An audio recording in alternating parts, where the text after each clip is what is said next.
friends, it's Miss Amy again. Just wanted to give you a heads up of what we're going to be working on this week. We have a couple really fun games we're going to be doing. The first one is our towel relay, and I'll show you what we're going to do.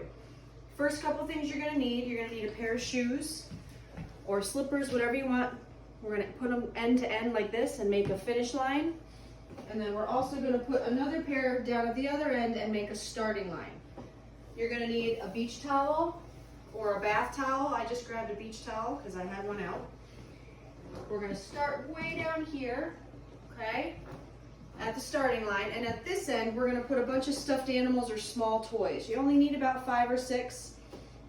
That should be it. You're going to put about a 10-foot space between the shoes, or if you just want to use a piece of tape on the ground to mark the start and finish, that's fine. So we're going to start down here. What I want you guys to do, you're going to start on your knees on the towel and your hands, okay? And we're going to scoot our body with our hands and our knees all the way down to the finish line. Watch me.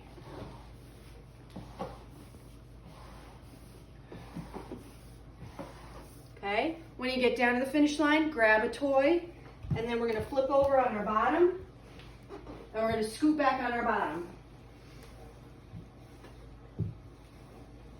Just moving those legs and moving that bottom and scoot, scoot, scoot, scoot, scoot, and put it down at this end. Then flip back over, same thing. On our knees, scooting down the floor. You're going to need a hard surface. This will not work on the carpet, so try to find maybe your kitchen floor or the hallway. Okay, same thing, flip over and scoot with your bottom and your feet.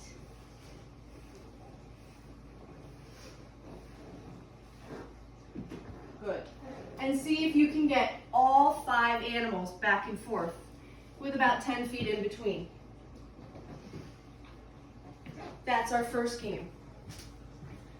Our second game, we're going to need a small child-sized chair or stool, and then you're going to also need a puzzle. Okay? I'm going to show you with a couple pieces here. When you put your puzzle down, try to put a couple pieces on one side and a couple pieces on the other, okay? And what your child is going to do is they're going to lay their legs on the puzzle. So they're going to put their shins, this part of their leg, is going to rest on the stool, and then their hands are going to support them and hold their body upright to do the puzzle.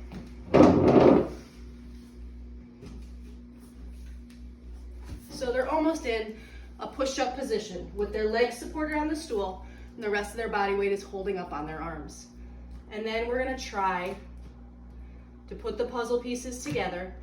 If they can, try to have them use both hands. If you want to make it even trickier, have them reach across their body to put the puzzle pieces in one side to the other. But the important part is just their shins below their knees are resting on the bench. And see if we can do maybe an 8 to 10 piece puzzle that way without dropping down onto our elbows or falling over. All right. So we've got our towel relay, our puzzle on our legs supported by the chair. It's like doing a plank. It's all kind of belly work. Our next game is going to be, we need a marker, piece of paper, and some tape. I grabbed some painter's tape because it was easy to grab. For this one, we're going to tape a marker on the top of your shoe. Okay? Now, moms and dads, when you're doing this, you may want to put a big piece of paper behind the piece of paper they're drawing on. Maybe put some newspaper or something up on the wall, just in case our balance isn't so good and it's a little bit tricky. You can tape it on top of the shoe like I did, or tape it on the bottom. Either way will be fine, okay? So for this game, no hands on the wall, okay? I want the kids standing up nice and tall, not supported, so not holding your hand. And we're gonna try to lift our foot up and draw a picture on the wall. You can try to work on letters. It's very hard to draw, so you're not going to actually get a real picture. I'm going to try to write my name. And a of course my markers are dying. But even if the kids just scribble, maybe they make circles, anything like this, it's great for balancing on one foot. The kids are gonna have a hard time with it, and trying to stay on one foot for a long time is gonna be tricky, but do your best. Give them different things to draw. Even if they can do a big line down, a line across, then take a rest, try to make a circle, any shape. You're looking to really try to get the kids to stand on one foot for anywhere from 5 to 10 seconds. That's a pretty long time for a lot of my friends, but keep trying. This might be motivating to keep them on one foot a little bit longer. All right, and our last game we're gonna try this week, we need a piece of paper. Any paper will do. And the kids are gonna take it and they're gonna crumple it up into a little ball. Okay, so we're gonna turn that piece of paper into a ball. What I want them to try to do is we're gonna try to play a game called Bop It. And it's, whoops. It's using the paper and just hitting it with your palm. They can use both hands, kind of alternating between the two.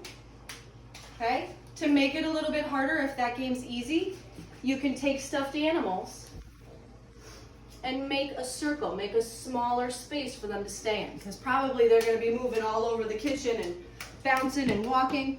Try to make the space a little bit smaller and give them some boundaries of something where they have to stay in this space. So again, it's just bop it. You can play this in the house.